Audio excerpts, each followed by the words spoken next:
13 gushti shënoi 43 vjetorin e ndarjes nga jeta të Musine Kokalarit, shkrimtares së parë shqiptare, intelektuales, disidentes dhe një prej figurave më të ndritura të kulturës sonë. Jeta e saj u shënua nga burgimi, nga përndjekja, izolimi, ndaj dhe sot kujtohet edhe si simbol i qëndresës. Për të folur për trashëgimimin e saj, sonte do të lidhemi drejt për drejt me Shtetet e Bashkuara të Amerikës, do të flasim me profesoren e asociuar, doktoresh Baviola Shatron nga Universiteti i Mississippi, studiuese e letërsisë shqipe, e cila prej vitesh i është kushtuar edhe kërkimit shkencor mbi Musine Kokalarin, por edhe figura të tjera. Baviola, më mbrëma dhe të falenderoj shumë që jemi ne. Përshëndetje Beti, të falenderoj shumë për hapësirën që lë në shërbim të kulturës dhe të artit shqiptar. Të falenderoj që na u bashkove, të uroj shumë suksese, sepse natyrisht Universiteti ku ti i jep mësim është një ndër universitetet më të mira në Shtetet e Bashkuara të Amerikës, ashtu siç kam edhe atë sëmbimi në zemër, sepse më vjen keq kur mendoj që shumë pedagog të shkëlqyer, shkencëtar, intelektual, shkrimtar janë larguar nga Shqipëria edhe na kanë lënë më të varfër. Megjithatë edhe këtu ku jemi punojmë prapë për kulturën e letërsisë në Shqipërinë. Dhe ja ku flasim. Pra, kanë kaluar, sapo kaluan 43 vite nga ndarja nga jeta e Musine Kokalarit. Çfarë do thotë ta kujtosh Musinen sot? Ku ky përkujtimi i saj, natyrisht edhe për mua, por edhe për gjithë shqiptarët, është një detyrim historik, shpirtëror, por edhe një nevojë që duhet ketë shoqëria shqiptare ndaj këtyre figurave, një falënderim i madh për to. Patjetër, është e drejta që thoni ju Beti, është domosdoshmëri, është nevojë për ne sot në ditët tona që të kujtojmë figurat si Musine Kokalari. Është edhe detyrim moral, por është edhe nevojshme për si thua, për të shërbyer të ardhmen së shoqërisë, për të vizualizuar më drejt të ardhmen. Është e pamundur ta bësh këtë gjë nëse nuk kemi një vetdije të qartë për të shkuarën, për domethënien e saj, për ata individ të cilët kanë patur një rol shumë të rëndësishëm në kulturën shqiptare, në botën shqiptare. Musine Kokalari është një figurë shumë dimensionale. Ne mund të nisim të flisim për drejtime të ndryshme të aktivitetit të saj dhe do të na duhet një kohë gjatë, sepse po thuaj në çdo aktivitet të cilin ajo ka investuar energjinë e saj, kapacitetin e saj shumë të madh intelektual, ajo ka qenë praktikisht e para, ka qenë një pionere në kulturën shqipe dhe në botën shqiptare. Por nga ana tjetër, fati i saj tragjik na fton dhe na nxit që të kujtojmë dhe çmimin e madh që kanë paguar personalitetet të ndryshme të kulturës të botës shqiptare për të ruajtur integritetin e tyre intelektual, moral, shkencor dhe kështu me radhë. Dhe për këtë arsye, kujtesa, sidomos për popull si ne, të cilët kanë si pjesë të kaluarës së tyre ngjarje kaq tragjike, është e domosdoshme. Nuk është thjesht diçka që bëhet për të qetësuar dhimbjet dhe plagët e asaj kohe, pavarësisht se edhe kjo është shumë e rëndësishme dhe e nevojshme, por është edhe një kusht, është sine qua non për të vizualizuar një të ardhme. Dhe për këtë arsye unë mendoj që është më shumë se sa domosdoshmëri. Prandaj dhe e nisa duke të falendëruar për këtë hapësirë që po krijon për Musine Kokalarin. Të lutem. Ti je autore e një monografie shkencore kushtuar atij që quhet Koncepti i humbjes në poezinë dhe shkrimin autobiografik shqiptar të shekullit 20 dhe 21. Dhe ja ke kushtuar 3 shkrimtareve, veprave, jetëve të tyre të cilat mishërojnë këtë përvojën e humbjes në Shqipërinë komuniste, sepse flet jo vetëm për Musine Kokalarin, pra atë që konsiderohet si shkrimtarja e parë disidente shqiptare, Bedi Pipës, grua së parë të njohur që ka shkruar një ditar në letërsinë shqipe, dhe Drita Çomos, autore e një ditari dhe e poezive, edhe ajo me një vdekje tragjike në spitalin onkologjik. Por ti e quan Musinen jo vetëm shkrimtaren e parë shqiptare, por dhe një zë që rikthehet nga heshtja. Është e vërtet. Këto 3 autore shqiptare, për arsye të cilat ti sapo i përmblodha dhe i sintetizove mjaft mirë, unë i zgjodha pasi ato mishërojnë humbje në nivele të ndryshme në kulturën shqiptare. Ato humbën dhe si të thuash mbeten e heshtje dhe në hije si shkrimtare, si intelektuale, por njëkohësisht dhe në pikpamje personale. Ato i mbyllën jetën e tyre para kohe në kushte shumë tragjike, në mënyrë një humbje dhe një fund tërësisht i pamerituar për secilën prej tyre. Dhe në fund e humbur ishte edhe vetë letërsia shqipe që nuk arriti dot t'i njihte, duke i bërë pjesë të natyrshme të procesit letrar, sikurse do duhet ishte. Pra, siç do doja të thosha që humbja është disa përmasore në lidhje me të treja figurat e këtyre shkrimtarëve gra. Musine Kokalari është specifike për arsye se, sikur se sapo përmenda, ai është disidentja e parë shqiptare, gruaja e parë politikane me një përvojë politike të jashtëzakonshme, themeluesja e parë e një partie politike, grua po ashtu, por unë mund t'ju them që ajo zë një vend të veçantë edhe në kontekstin e lindjes komuniste, sepse ajo rezulton të jetë deri tani e para grua disidente e dënuar me një gjyq politik, pavarësisht se këto gjyqe konsiderohen si show trials, në kuptimin që janë gjyqe të montuara, në të cilat akuzat, si të thuash, janë para përcaktuar dhe fundisht para përcaktuar dhe para procesit gjyqësor. Por, duke patur parasysh edhe fatin e saj si politikane, ajo përbën një figurë me një rëndësi kardinale për gjithë lindjen komuniste. Dhe nga ana tjetër ajo është studiuese, është e para studiuesi që ka kushtuar poetit tonë kombëtar Naim Frashit një studim të mirëfillt. Ka qenë tema e saj e diplomis, me të cilën ajo u diplomua në Universitetin e Romës. Po ashtu, ajo është e para autore femër që ka votuar një korpus veprash, botime të plota, jo vetëm krijime të botuara në shtypin e kohës. Ka patur disa gra shkrimtare, të cilat bashkohese me Musinen, ndoshta dikush paksa më herët se ajo kanë botuar krijime, por Musineja shkroi vepra të plota. Dhe për fat të mirë, veprës letrare të Musines i është kushtuar një vëmendje e rëndësishme deri tani, dhe kjo vlen të theksohet. Por ama janë dimensione të tjera të figurës së Musines, të cilat kanë shumë nevojë të trajtohen, sidomos shkrimi i saj memoristik dhe njëkohësisht kontributi i saj në politik, mendimi i saj teorik politik kanë nevojë të studiohen shumë më gjerësisht nga sa janë studiuar deri më sot, sepse në të kundërt ajo humbje që pësoi shqiptare, letërsia shqiptare, po edhe mendimi politik shqiptar me heshtjen të cilën u varros Musineja për dekada të tëra, do të vazhdonte. Dhe nuk është e drejtë që të vazhdojë, sepse ne sot kemi nevojë shumë për mendimin e saj teorik dhe politik, për konceptimin e saj për të majtën. Për shembull, ai ka një konceptim specifik për mënyrën se ajo mundua të vendoste ura midis dy fronteve të ndryshme gjatë luftës së dytë botërore. Të tëra këto ftojnë për një punë shumë të thelluar nga historianët, sociologët, politologët, edhe studiuesit e letërsisë gjithashtu. Kështu që në këtë kuptim unë e kam vendosur në këtë monografi Musine Kokalarin, sepse ka shumë rëndësi, jo vetëm ta studiojmë ne këtu në Shqipëri, është domosdoshme, por është shumë e rëndësishme që atë të kontekstualizohet në shkrimet e autoreve gra të mesit të shekullit 20 në Europë dhe të periudhës së luftës së dytë botërore. Dhe kjo do ishte një temë për të cilën do kisha shumë për të folur. Po, Bavjola, me të drejtë e përmendë Musinen si një figurë shumë dimensionale, pra si shkrimtare, si politikane, ajo ishte etnografe, intelektuale, por të mos harrojmë që ajo ishte një viktim e komunizmit, një grua që u martirizua nga sistemi komunist. E vërtet, dhe kjo i jep atë dimensionin më tragjik humbjes që personifikon Musineja. Duke patur parasysh të fatë të saj, ajo që mund të bëjmë ne sot është pikërisht nxjerrim në dritë ato gjëra që akoma nuk njihen sa duhet nga gjithë kontributi i saj. Kjo grua, pavarësisht vuajtjeve të saj gjatë viteve të gjata të burgut, të mos harrojmë torturat që ka lënë ajo edhe në hetuesi, për gjatë procesit gjyqësor, deri edhe në momentin kur e kanë nxjerr nga procesi gjyqësor për ta çuar në burg dëshmitë e dokumentave të aleatëve në atë kohë që kishin të deleguarit e tyre në Tiranë flasin për torturat nga turma, madje konkretisht për Musinen thuhet që praktikisht ajo humbi një pjesë të flokëve për shkak se i shkuleshin flokët. Të mos flasin për thirrjet histerike të turmës, vareni gjatë gjithë procesit gjyqësor, dhe po flasin për një të pandehur që nuk pranoi të kishte as avokat. Ajo deshte ta lexonte vetë mbrojtjen e vet dhe nuk ju lejua kjo gjë. Okej, mbrojtja është natyrisht e arkivuar, por ajo nuk e lexonte mbrojtjen e vet të plot. Kështu që persekutimi i saj nisi shumë herët, mund të themi. Edhe përpara kësaj, ajo vuajti vdekjen tragjike të dy vëllezërve të saj, dy intelektual me aq rëndësi për botën kulturore shqiptare, për industrinë e botimit, për letërsinë, për përkthimin dhe kështu me radhë.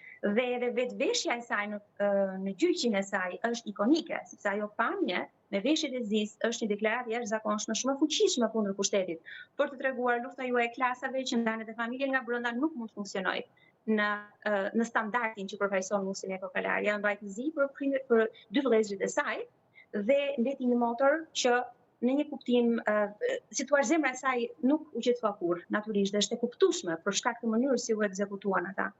Pastaj, vitet e gjata të burgut, edhe aty ka dokumenta të tëra, janë shkrimet e saj memoristike dhe autobiografike të shkruara gjatë kohës së përsekutimit, sidomos në Rëshen, ku ajo tregon për vizitat e shpeshta të antarëve të byros politike, drejtues në rangjit e larta të shtetit komunist, të cilët vinin qoftë për të provokuar, qoftë edhe për të ndonjëherë dhe për të kërkuar mendimin e saj mbi social-demokracinë, edhe raste të tilla ka patur, çka tregon që sistemi shikonte të identifikuar në pikpamjen politike me social-demokracinë, dhe këto nuk janë të gjitha, nuk janë pak, por ajo shkroi shumë në ato vite, janë qindra dhe qindra faqe, disa prej të cilave, si për shembull shkrimi i saj si u formua Partia Social-Demokrate janë votuar për fat mirë, një pjesë epistolarit është votuar, por ka të tjera dokumente që janë dhe vendosja e veprës së Muhsin Kokalarit në marrëdhënie dhe në komunikim me veprën e shumë grave të tjera shkrimtare dhe disidente në Ligjen Komuniste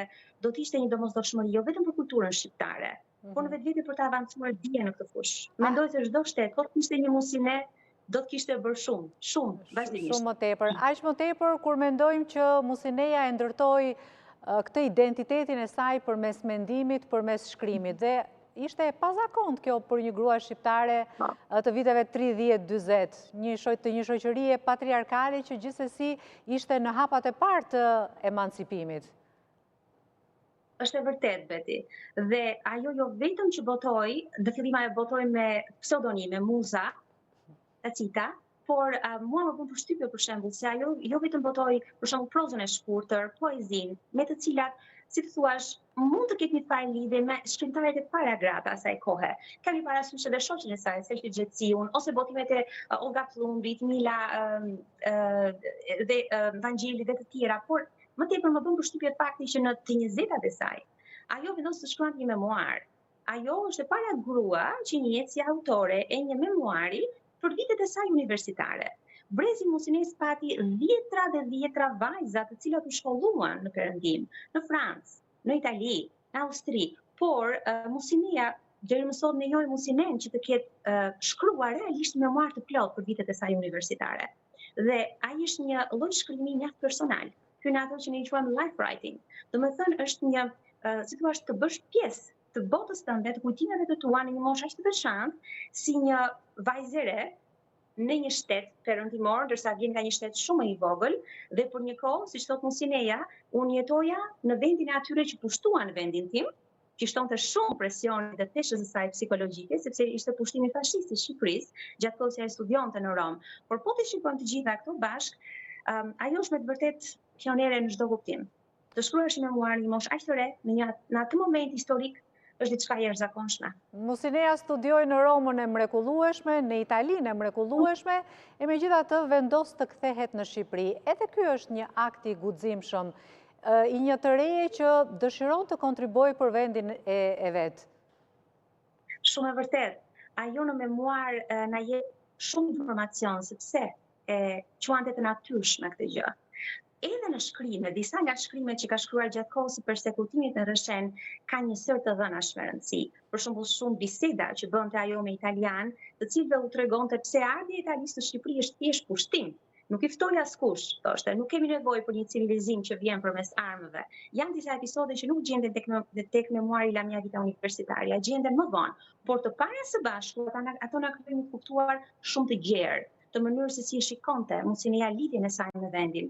Ajo thot në disa pjesë të memuarit, ka mbetur ajo vajza e vogël që i pëlqejnë rrugët me dredha, rrugët e ngurta të Gjirokastrës. Më pëlqen ajo bota ime e vogël që për perëndimorët europian këtu në Rom mund të quhet e prapambetur, orientale.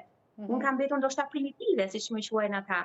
Ajo jep edhe disa pjesë të komunikimit me partnerin e saj italian, ku del qartë që ai në natyrën e saj romantike, në kuptimin filozofik të fjalës, ndjeshmërinë e saj ndaj kulturës për shkak të antropologe si jetonte brenda saj, ai kishte vështrim antropologjik, ai e shikonte si primitivizëm. Dhe kjo nuk ishte saktë, mund të ishte një më e pasaktë se sa kaq, faktikisht. Baviola përmende partnerin e saj italian, ndoshta jeta e saj dashurore, marrëdhëniet e saj janë pjesa më pak e ekspozuar dhe më pak e studiuar e Muhsine Kokalarit. Raporti i saj me dashurinë. Edhe kjo është shumë e vërtetë në fakt, sepse edhe unë vetë tani ndërsa po flisja, po e vendosja teksin tek Muhsineja shkrimtare, antropologe, politikane, memuariste, por Muhsineja ishte në radhë parë njeri, ishte një grua e re, një vajzë e re shumë e bukur që shkonte të realizonte ëndrrën e saj, siç thot ajo, ëndra e shumë vajzave shqiptare, studimet universitare, dhe ku? Në Perëndim. Dhe Roma ishte simboli i Perëndimit në botën e saj, ishte rritur me ato pamje, ishte rritur me ato libra, por atje ajo njohu dhe këtë dimension tjetër të jetës që është dhe ai i natyrshëm. Thjesht në rastin e saj bashkoheshin ndryshimet kulturore, ndryshimet në botë kuptim, dhe ndryshimet në të kuptuarit atë çka është etike dhe moralshme. Dhe madje po ta shikosh Musineja më afron shumë me shkrimtare dhe mendimtare të njohura të mesit të shekullit 20. Duket e çuditshme Beri, po e kuptoni që ajo ka shkruar në të njëjtën kohë kur shkruante Simone Weil, Edith Stein, Maria Zambrano, Hannah Arendt, Jean Hersh. Do me thënë, është e njëjta kohë në të cilën ka shkruar Musineja jonë. Dhe mund të duket e çuditshme, unë nuk synoj të bëj krahasime të sforcuara, por ama edhe mungesa e kontekstualizimit e ngushton spektrin e studimit. Ajo e shikonte të kuptuarit e vetes si një detyrë ndaj vetes dhe ndaj të tjerëve. Gjëja më e mirë që mund të bësh për të tjerë dhe për botën është të kuptosh veten tënde, dhe të dish si të kontribuosh si njeri, dhe mendonte filozofikisht për jetën e zakonshme. Edhe marrëdhënien e saj dashurore me të dashurën e saj, për të cilin njohi vetëm inicialet, PT, prapë se prapë nuk i shpëton të kuptuar dhe të menduar filozofik. Kështu e shikonte edhe formimin e saj si njeri, që në fund të fundit ka edhe një bazë filozofike. Ne letërsi e quajmë Bildung, do të thënë procesi i formimit. Asnjëra nuk shkruante thjesht për të hedhur mendimet në letër. Ishte qartë që kishte një kthjellësi për t'u admiruar, po të mendosh ishte një vajzë në fillim të 20-tave të veta. Do të thënë kjo i vetëm i shton asaj ndjenjes së mahnitjes që mund të kesh kur e lexon atë memuar. Kjo është pjesa më e bukur e jetës së Musine Kokalarit, ndërsa vitet më të vështira janë ato pas qërimit deri në 83-shin, kur ajo vdes në rrëshen krejtësisht e vetmuar dhe e smur, shumë e smur, sepse vuante prej kohësh nga një sëmundje. Ishin vite shumë të vështira për Musine Kokalarin. Ashtu është, mund të kuptohet nga shkrimet e saj, ato që janë ruajtur dhe që për fat të mirë të afërm të saj i kanë, si thua që kanë bërë publikun pjesë të asaj përvojë duke lejuar botimin e tyre. Janë ngjarje të rënda, ajo vetëm të lexosh, domethënë në mënyrën se sa ka vuajtur ajo në ato 2 vjet që mbajtin maman e vet në rrëshen. Sa e mundimshme ishte të mblidhej dru, pas pune duhet të shkonte të mblidhte dru për të mbledh zjarrin. Nuk kishin kushtet minimale higjienike, ishte vetëm një dhomë në të cilën duhet jetoje. Thoshte se kishte frikë për të ëmën, se po të ngrihet antimonte mund të rshkiste, mund të vrite, një grua e moshuar. Vetëm mund ta imagjinojmë se sa shumë e donte të ishte pranë njerëzve të vet në jetën që kaloi, por rezultonte që ishte më e lehtë që mamaja e saj mos jetonte me të, sa të jetonte me të për shkak të kushteve të rënda në të cilat jetonte Musineja. Dhe të mos flasim pastaj për vështirësitë që pati për kurimin. Ajo vuante nga një sëmundje shumë e rëndë. Atë e mundi kanceri i gjirit dhe mjekimi që mori nuk ishte ai që duhet kishte qenë. Nga shkrimet e Musinesë kjo rezulton. Ecejake të vazhdueshme, mungesë përgjigjeje nga spitali onkologjik atëherë dhe në fund, vetëm lutja e saj, shpresoj të paktën të mos vuaj, të paktën kjo të ndodhë, shpresoj të mos vuaj. Dëshira e saj ishte kjo një dhe e dyta t'i ruheshin dorë shkrimet. Dikush të vinte t'i merrte ato. Kështu që vitet e saj dhe jeta e saj është mbyllur me të vërtetë në mënyrë tragjike dhe kaq të pamerituar për cilin do individ, aq më shumë për një grua që ka dëshmuar guximin dhe integritetin jashtëzakonshëm moral që dëshmoi ajo. Bavyra, çfarë duhet bëjmë ne si shoqëri që Musine Kokalari të mos kujtohet vetëm në përvjetor, por të lexohet, të njihet, veçanërisht nga brezat e rinj. Brezi i ri të siguroj që nuk di thuajse asgjë për Musinen, për këtë monument të vuajtjes, por edhe të mendimit shqiptar. Ashtu është.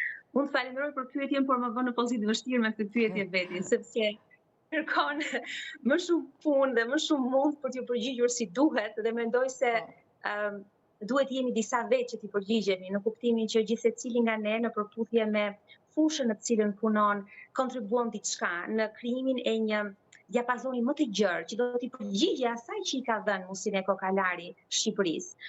Mendoj se në radhë të parë duhet të ushqejmë nevojën dhe respektin për kujtesën, për të kaluarën. Të mos minimizohet ajo, të mos shtrembërohet ajo, të mos përdoret ajo, por të shihet me ndjenjën e respektit dhe si një nevojë ekzistenciale. Të njohurit e të shkuaras është sine qua non për të kuptuar tashmen dhe që të kemi mundësinë të ndërtojmë të vizualizojmë të ardhmen si shoqëri. Kur ne ushqejmë të ndjenjë respektin ndaj të kaluarës, ndaj vendeve të kujtesës, atëherë fillojmë të kuptojmë dhe më shumë se çfarë përfaqësojnë këta individ. Pastaj është dëshira për të lexuar. Është jetike që të lexohet një libër, jo thjesht të lexohet apo të shikohet një short apo një reel në internet. Duhet lexuar teksti, libri, çfarë ka thënë në tërësinë e vet. Kjo grua, që nga fillimet e saj, si e nisja karrierën, ecurinë e vet, dhe më pas si kontribuoj në të gjitha ato fusha ku ajo u angazhua. Ja ta them se çfarë ka deklaruar në gjyq Musineko Kalari. Nuk kam nevojë të jem komuniste për ta dashur vendin tim. Ju po më dënoni për idetë e mia. Është një shprehje monumentale. Ajo po thot qartë dhe po zhvesh në mënyrë, po demaskon në mënyrën më të mirë, më të kulturuar dhe më do thoja të thukët sistemin e kohës, që sapo kishte nisur të vendosej. Pra ajo po thot, ju nuk më dënoni për krime të kryera, ju më dënoni sepse unë mendoj ndryshe nga ju. Dhe ju nuk mund të identifikoni kurrë të qenit komunist me të qenit advetar, patriot dhe një njeri që do vendin e vet. Është një absurditet. Nuk kam nevojë të jem komunist që dua vendin tim. I kam kontribuar në mënyra të tjera. Madje gjatë hetuesisë ka një episod ku ajo shkëmben replikon me prokurorin, kur thot, unë kam ndihmuar, por kam luftuar jo me kush, kam luftuar me pen. Ti këtë luftë nuk di ta bësh. Ti ke luftuar me kush, dakord, ju e fituar luftën, por unë këtu nuk duhet të jam. Pra nuk mund të dënosh dikë sepse mendon ndryshe nga ty dhe paraqit një alternativë të ndryshme. Lufta bëhet në mënyra të ndryshme dhe Musinea e bëri atë luftë. Deri në momentin kur ajo pa që nuk kishte më shpresë dhe mbaroi botimi i zërit liris, gazetës që po botoni si alternativë social-demokrate. Ato fjalë që lexuat ju beti për mua duhet të shkruhen diku. Ndoshta bashkë me vargjet e himnit të flamurit, me vargjet të shqipërimit nder të naimit që të kujtojmë sa e rëndësishme është që të kemi respekt për idenë e dikujt dhe të mos dënojmë kurrë dikë për idetë dhe mendimet e veta. Bavila, përse i ke bërë bashkë këto tre gra, këto tre mendimtare, tre poete, tre edhe filozofe deri tiku, sepse ka shumë filozofi në idetë e tyre. Pra, Musineko Kalari mbeti pipën edhe fatkeqen Drita Çomo, të bijën e ish zyrtares së lartë komuniste Liri Belishova.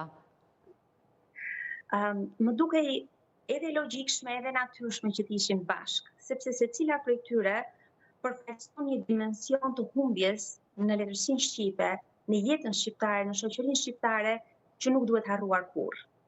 Asnjëra prej tyre nuk meritonte fundin që pati. Secila prej tyre përfaqësonte një mendje geniale, një mendje shumë të bukur, një talent letrar të dukshëm, madje talent disa dimensional, do thoja unë, për secilën prej tyre. Ishin realisht mendimtare. Kishin aftësinë dhe guximin të mendonin ndryshe. Për shembull, Beti Pipa thot, kam guximin ta dua jetën, çfarëdo që do të nënkupton kjo, dhe do ta dua gjithmonë. Drita Çomo bënte një njëjtin pohim. Dua të jetoj, kam dëshirë të jetoj. Një vajzë e dënuar të viste nga kanceri dhe një vajzë edhe sikur të mos e vriste kanceri, do ta kishte vrarë kanceri komunist sigurisht, sepse ishte bia e Liri Belishovës. Musineko Kalari nga ana tjetër kishte guxim të vazhdonte të punonte, ndërkohë që punonte për vend. Është një, si të themi, është një grup kilometrik për mendimin tim në kujtesën tonë kolektive. Jo thjesht në letërsinë shqipe, natyrisht në letërsinë shqipe, pa asnjë diskutim, por në kujtesën tonë kolektive, në atë që përbën, do thoja unë, fizionominë e shoqërisë shqiptare, sidomos nga mesi shekullit 20 dhe këndej, veçanërisht gjatë komunizmit. Do të flisja gjatë për secilën prej tyre, por shpresoj që kam arritur ta bëj tek monografia. Unë dua ta mbyll bisedën me një tjetër thënie lapidare të Musines, kur thot ne kërkojmë lirinë jashtë nesh, ndërsa ajo gjendet brenda nesh. Ishte kjo arsyeja pse regjimi ja hoqi lirinë fizike, por thellë brenda vetes ajo mbeti gjithmonë ai shpirti i lirë që ne i gjejmë tek shkrimet e saj. Regjimet totalitare quhen totalitare sepse kërkojnë pushtet total të çdo fushe të jetës, jo vetëm politika dhe ekonomia, arti, kultura, edukimi, arsimi, shëndetësia, gjithçka, ndaj quhen pushtet totale. Në fakt termi është formuluar nga Benito Mussolini, pushtet total. Kështu që liria nënkuptohet si liri për sa kohë shërben regjimi dhe për sa kohë përkufizohet brenda kornizës së regjimit. A mund të qëndronte një grua si Mursinë Kokallari në ato korniza? Ajo e thot vetë, unë as nuk e kuptoj si mund të jesh komunist. As nuk e kuptoj. Ja thoshte shoqes vetë, Servixhetsiut, do të kalosh në konflikt me veten tënde, i thoshte, sepse nuk mund, është antilogjike. Prandaj dhe liria në konceptin që kishte Musineja, e brumosur me dietën e rilindjes nuk mund të përshtatej me sistemin komunist. Baviola, çfarë mendojnë studentët e tu amerikan, po jo vetëm amerikan, se Universiteti Mississippi ku ti jep mësim ka student nga gjithë bota. Kur ti u flet për figura si Musine Kokallari, po edhe figura të tjera të mendimit shqiptar? Ka ndodhur shumë herë që i kam përdorur këto personazhe të veçanta në lëndë e mia për arsye të caktuara dhe reagimi i parë ka qenë pse janë të vërteta, janë personazhe reale. Ky ka qenë reagimi i parë. Sepse jetët e tyre duken surreale. Vuajtjet e tyre, talenti i tyre i papërmbushur ndarë në mes duket diçka surreale. Dhe më pas u them, është shumë e rëndësishme ta kuptoni totalitarizmin, ekstremin e majt, komunizmin për atë që ka qenë.